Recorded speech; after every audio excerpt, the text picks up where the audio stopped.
Hello everyone, welcome to my channel North Attempts. जी हाँ दोस्तों, आज आपके सामने बहुत अच्छी खुशखबरी लेके आया हूँ। क्या है?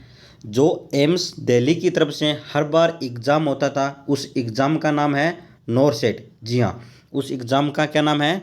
नॉरसेट 2022। यानी कि नर्सिंग ऑफिसर बनने का जो नर्सिंग विद्यार्थी सपना देख रहे थे एम्स के अंदर, उनके लिए आज की खुशखबरी है। उनके लिए क्या आ गई? एक नर्सिंग ऑफिसर की वैकेंसी आ गई, जिसका नाम रहेगा नॉरसेट 2022। इसकी फुल फॉर्म है nursing officer recruitment common eligibility test, जो कि आज की तारीख के अंदर पब्लिश हुआ है। कहाँ से? एम्स दिल्ली की तरफ से। तो इसके अंदर क्या रहेगी सिलेबस, कौन अप्लाई कर सकता है और कैसे एग्ज़ाम देना है, एज रिलेटेड क्राइटेरिया एंड कब से लेके कब तक लास्ट फॉर्म है और कितनी पोस्ट है, पूरी डिटेल मैं इस वीडियो के माध्यम से दूंगा। तो अगर आप हमारे चैनल पे पहली बार रहे हो तो चैनल को लाइक, शेयर और सब्सक्राइब ज़रूर कर देना, ताकि जैसे मैं वीडियो बनाऊँ आपको नोटिफिकेशन मिल जाए। और शुरू से लेके एंड तक ज़रूर वीडियो देखना, ताकि हर बात मैं बोलूँगा वो आपके लिए क्या होगी सर? इन्फॉर्मेटिव होगी। ठीक है। इस एग्ज़ाम का नाम रहेगा नॉरसेट 2022। सैलरी सेम रहेगी जो आपकी एम्स के अंदर है, 4600 पे ग्रेड। ठीक है। Eligibility criteria and appearing in the NORCET, इसके अंदर कौन एलिजिबल हो क्राइटेरिया है? तो सबसे पहले मैं बात करूंगा एसेंशियल क्वालिफिकेशन की। क्वालिफिकेशन आपकी क्या रहेगी नॉरसेट 2022 के अंदर? तो ध्यान से सुनना डियर कैंडिडेट। अगर आपने कर रखी है बीएससी नर्सिंग और या फिर पोस्ट बीएससी नर्सिंग कर रखी है, और याद रखना ये दोनों डिग्री करने के बाद आपके पास क्या होना चाहिए? RN register nurse and register midwife number आपके पास होना ज़रूरी है। अगर ये नंबर होंगे तो ही आप एलिजिबल हैं, अदरवाइज आप एलिजिबल नहीं हो। अब आप कहोगे कि सर हमारा अभी आने वाला है RN नंबर, तो याद रखना फॉर्म की लास्ट डेट है 21 तारीख। तो 21 तारीख से पहले पहले आपके पास आना चाहिए, नहीं तो आप एलिजिबल नहीं हो इसको वैकेंसी को अप्लाई करने के लिए। ठीक है। तो ये कैंडिडेट अप्लाई कर सकता है बीएससी नर्सिंग और पोस्ट बीएससी नर्सिंग। इनको कोई भी एक्सपीरियंस की ज़रूरत नहीं है। देन सेकंड क्राइटेरिया रखा है उन्होंने किसका? क्वालिफिकेशन का। तो जिन कैंडिडेट ने कर रखी है जनरल नर्सिंग एंड मिडवाइफरी, बोले तो जीएनएम कर रखी है, वो कैंडिडेट जरूर एलिजिबल है। परंतु उन्होंने एक शर्त रखी है कि आपके पास 2 साल का एक्सपीरियंस होना चाहिए। मिनिमम कितने बेड का? 50 बेडेड का हॉस्पिटल का एक्सपीरियंस होना चाहिए। और हॉस्पिटल एक्सपीरियंस कैसे बनवाना है? सैलरी की ज़रूरत है क्या?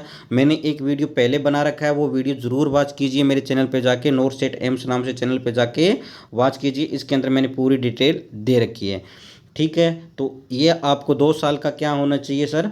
एक्सपीरियंस होना चाहिए। किन कैंडिडेट के लिए? जो कैंडिडेट जीएनएम है उन कैंडिडेट के लिए कितनी होनी चाहिए? एक्सपीरियंस होना चाहिए 50 बेडेड का, 2 ईयर का। ओके, याद रहेगा ना आपको? ठीक है। नेक्स्ट बात करता हूँ कि सर एज क्राइटेरिया क्या रहेगा? कौन से विद्यार्थी कौन सी एज तक एलिजिबल है, यानी कि अप्लाई कर सकता है? तो डियर कैंडिडेट याद रखना, 18 से लेके 30 साल तक बच्चे आप अप्लाई कर सकते हो। अब इसके अंदर एज क्राइटेरिया की रिलैक्सेशन मिलेगी, मैं आपको पूरी डिटेल आगे बताऊंगा, तो आप ज़रूर बने रहना एंड तक। अब बात करता हूं कि सर इसकी फ़ीस क्या रहेगी। तो जो विद्यार्थी जनरल एंड ओबीसी कैटेगरी के अंदर आते हैं उनको क्या देनी होगी? 3,000 रुपये आपको फीस ऑनलाइन ही पेमेंट क्या करवानी होगी? कटवानी होगी। ठीक है। जो कैंडिडेट SC और ST और EWS कैंडिडेट है उनको 2400 रुपये आपको पे करने होंगे। ठीक है। तो ये बात आपको याद रखना। ठीक है। एप्लीकेशन और फर्दर आपकी ये है, जो SC और ST कैंडिडेट है उनकी फ़ीस क्या होगी? हो जाएगी, क्या हो जाएगी सर? रिफंड हो जाएगी आफ्टर एग्ज़ाम के बाद, रिजल्ट के बाद।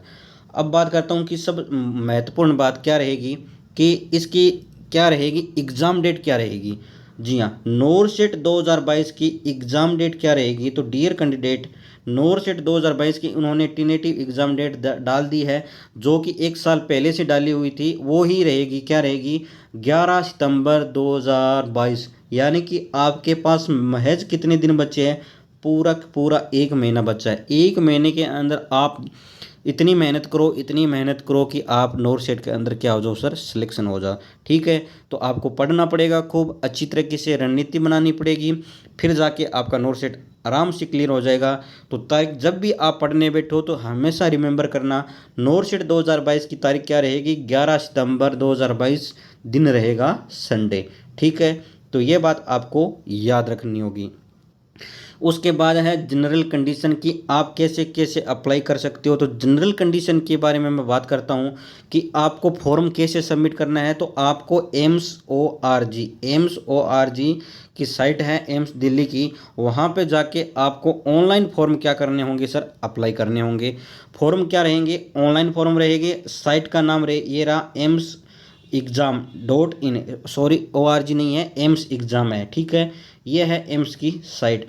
और कब से लेके कब तक आप अप्लाई कर सकते हो, तो ये फॉर्म स्टार्ट हो गए आज की तारीख में 4/8/2022 से लेके 21/8/2022 के शाम के 5 बजे तक आप फॉर्म को क्या कर सकते हो सर, अप्लाई कर सकते हो। उसके बाद आप अप्लाई नहीं कर सकते। इसलिए अगर आप एलिजिबल हो तो तुरंत फॉर्म को अप्लाई करो, आज करो, अभी करो। ठीक है, देन उसके बाद आपको बात कर देता हूँ कि आपको फॉर्म को करेक्शन और एडिट कब कर सकते हो फॉर्म को। तो आपको 22 तारीख से लेके और 23 तारीख के आप फॉर्म को एडिट कर सकते हो। आपको एक दिन दिया जाएगा फॉर्म को एडिट करने के लिए। अगर आपने फॉर्म भरते टाइम कुछ गलतियाँ या मिस्टेक कर दी है तो आपको ये एक दिन का टाइम मिलेगा। ठीक है, ऑनलाइन पोर्टेबल है जो आपको अप्लाई करने का, वो कब क्लोज हो जाएगा, तो वो शाम को 5 बजे क्लोज हो जाएगा 21 तारीख को। तो जो विद्यार्थी, जो नर्सिंग ऑफिसर एलिजिबल है तो फॉर्म को तुरंत अप्लाई करो, अभी अप्लाई करो। ठीक है, देन उसके बाद इमेज वगैरह, थम वगैरह, इमेज थम, वो आपको केयरफुली अपलोड करनी होनी चाहिए, सॉरी, केयरफुली अपलोड करनी होगी। आपको इमेज के पीछे वाइट बैकग्राउंड होना चाहिए, वाइट बैकग्राउंड होने चाहिए। आपका थंब इम्प्रेशन एकदम क्लियर होना चाहिए, आपका सिग्नेचर एकदम क्लियर होना चाहिए, ताकि आप फॉर्म क्या ना हो, आपका फॉर्म रिजेक्ट ना हो। तो जो भी ये 3 चीज़ अपलोड करोगे वो आपको ये ध्यानपूर्वक अपलोड करनी होगी। और अदर कोई भी चीज़ आपको अपलोड नहीं करनी, जैसे कि बोले कोई भी आपके डॉक्यूमेंट, क्वालिफिकेशन डॉक्यूमेंट कोई भी अपलोड नहीं करना, केवल आपको ये 3 चीज़ अपलोड है केयरफुली करनी है।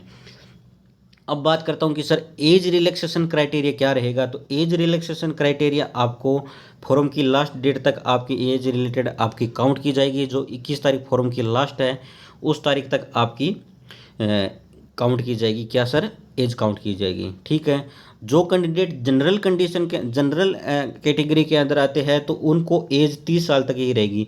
जो कैंडिडेट जनरल के अंदर आते हैं, ध्यानपूर्वक सुनना, चाहे मेल हो या फीमेल हो, उसकी एज 30 साल तक वो एलिजिबल है। जो कैंडिडेट SC और ST का है वो 5 ईयर यानी 30 + 5 यानी 35 साल तक क्या है, एलिजिबल है। 35 ईयर तक एलिजिबल है कौन, SC एंड ST।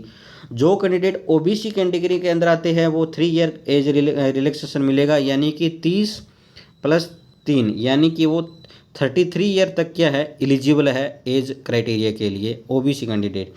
ठीक है, और PWD OBC है उनको 13 ईयर का है, PW SC ST है 15 ईयर का है। एक्स सर्विसमैन को 5 ईयर एज रिलैक्सेशन आपको मिलेगी। जो सेंट्रल गवर्नमेंट एम्प्लॉय है उनको भी 5 ईयर की एज रिलैक्सेशन मिलेगी। तो ये एज रिलैक्सेशन मैंने बात अच्छी तरीके से समझा दी है। फिर भी आपकी कोई भी इंक्वायरी हो तो आप एक बार ध्यानपूर्वक से क्या पढ़ लेना, ये नोटिफिकेशन आप आराम से पढ़ लेना। ठीक है, उसके बाद बात करता हूँ कास्ट सर्टिफिकेट के लिए। जो कैंडिडेट कास्ट सर्टिफिकेट अप्लाई करना है, जैसे OBC NCL, जो OBC NCL कैंडिडेट है उनको कास्ट सर्टिफिकेट अपलोड करना होगा, यानी कि उसके ऑप्शनल नंबर है। और वो कब तक एलिजिबल है, तो आपको सेंट्रल गवर्नमेंट का कास्ट सर्टिफिकेट चाहिए जो इंग्लिश वर्जन होता है। सेंट्रल गवर्नमेंट का कास्ट सर्टिफिकेट चाहिए जो क्या होगा, इंग्लिश वर्जन होगा। देन वो कब तक एलिजिबल है, तो वो 1/4/2022 से लेके 31/3/2023 के बीच का कभी भी होना चाहिए। तो रिमेंबर रहना ये डेट, आप कंफ्यूज नहीं होना। 1/4/2022 से लेके 31/3/2023 यानी 1 साल तक वैलिड रहेगा आपका क्या, OBC NCL का कास्ट सर्टिफिकेट। तो इस तारीख के बीच के अंदर आपका कोई भी कास्ट सर्टिफिकेट बनाया हुआ है तो वो आप क्या हो, एलिजिबल हो नॉर सेट 2022 के लिए। ठीक है, अब बात करता हूँ सर इसके अंदर कौन कौन से इंस्टीट्यूट वगैरह सीबीटी एग्ज़ाम होगा, ऑनलाइन मोड के एग्ज़ाम होगा, ऑब्जेक्टिव टाइप के क्वेश्चन आएंगे, ठीक है। और इसके अंदर मैं फिर मेन कोई बात करता हूँ आपकी रैंक वाइज। और अभी भी नॉर्थ सेट को भी इन्होंने सीट नहीं बताई है कि कितने सीट है। फिर भी मैं आपको बता देता हूँ कि आपके फॉर्म की लास्ट डेट से पहले पहले आपकी सीट काउंट हो जाएगी। अब कौन कौन से इंस्टीट्यूट है, तो जितने भी एम्स है उनमें एम्स बठिंडा इसके अंदर एलिजिबल है, यानी कि एम्स बठिंडा की सीट आएगी, एम्स भोपाल की सीट आएगी, एम्स भुवनेश्वर की सीट आएगी, एम्स बीबीनगर की आएगी, एम्स बिलासपुर की सीट आएगी, एम्स देवगढ़ की सीट आएगी, एम्स गोरखपुर की सीट आएगी, एम्स जोधपुर की सीट आएगी, ठीक है। देन एम्स गुवाहाटी यानी कि आसाम के अंदर नया एम्स खुला है उसकी अभी क्या आएगी, सीट आएगी, यानी कि वैकेंसी आएगी। एम्स कल्याणी की वैकेंसी आएगी जो पिछली बार नहीं आई थी। एम्स मंगलागिरी की वैकेंसी आएगी, एम्स नागपुर की वैकेंसी आएगी, एम्स न्यू दिल्ली की वैकेंसी आएगी, एम्स पटना की वैकेंसी आएगी, एम्स रायबरेली की वैकेंसी आएगी, ठीक है। और लास्ट के अंदर है एम्स रायपुर की आएगी वैकेंसी, एम्स राजकोट की वैकेंसी आएगी, एम्स ऋषिकेश की आएगी, एम्स विजयपुर जो जम्मू के अंदर वैकेंसी आएगी। अभी टोटल 19 एम्स जो है उन 19 एम्स की वैकेंसी आएगी। अभी उन्होंने बताया नहीं, महज 1 या 2 दिनों के अंदर, 1 या 2 दिनों के अंदर सभी एम्स की वैकेंसी आपकी डिस्प्ले हो जाएगी, यानी एम्स की साइट पर हो जाएगी। 7 के अंदर 20 नंबर क्या होगा, वह है एक दिल्ली के अंदर नेशनल ट्यूबरकुलोसिस हॉस्पिटल है जिसके अंदर 8 पोस्ट आई है, वो भी नॉर्थ सेट 2022 के अंदर ही, इसी के अंदर ही क्या होगी, इंक्लूड होगी। उन्होंने नोट लगा के एक बात बोली है, प्यारी सी बात बोली है कि अगर कोई भी इंस्टीट्यूट और भी पार्टिसिपेट होंगे तो आपकी रिजल्ट आने से पहले पहले क्या हो जाएगी, रिजल्ट डिक्लेरेशन से पहले पहले आपको बता दिया जाएगा। तो मान के चलो और भी एम्स या सेंट्रल गवर्नमेंट हॉस्पिटल की वैकेंसी आ सकती है, तो आप तैयारी अच्छी तरीके से रखिए। एक और है इसके अंदर बात, जो 80-20 का रेशियो है वो अप्लाई किया गया है। 80% सीट मेल फीमेल के लिए और 20% सीट मेल के लिए, यानी 80-20 रेशियो 80% फीमेल और 20% मेल, ये इस वैकेंसी के तहत लेंगे। ये मेल कैंडिडेट के लिए एक दुख भरी बात है, ठीक है। तो ये मैंने पूरी बात इस वैकेंसी के बारे में बता दी है, एग्ज़ाम डेट वगैरह आपको बता दी है। फिर भी आपकी कोई भी इंक्वायरी हो तो ये एम्स के कॉन्टैक्ट नंबर है, वहाँ पे आप इंक्वायरी कर सकते हो। कोई भी चीज़ की आपकी ज़रूरत हो तो आप अप्लाई करना, आप कॉल करना, आपको जवाब ज़रूर मिलेगा। तो आई होप मैंने पूरी बात आपको बता दी है। तो मुझे आशा करता हूँ कि आपको और कोई चीज़ पूछने की ज़रूरत नहीं है। फिर भी आप अगर आप कोई भी इंक्वायरी हो आपके मन में तो हमारे कमेंट बॉक्स में कमेंट करना, हम आपको रिप्लाई करने की ज़रूर है कोशिश करेंगे। तो मिलते हैं एक नेक्स्ट वीडियो में। इसी के साथ आप ऑल द बेस्ट हमारी तरफ से, आप अच्छी तरीके से प्रिपरेशन कीजिए और आप ड्रीम अपनी जॉब को अचीव कीजिए। मिलते हैं नेक्स्ट वीडियो में। जय हिंद, जय भारत।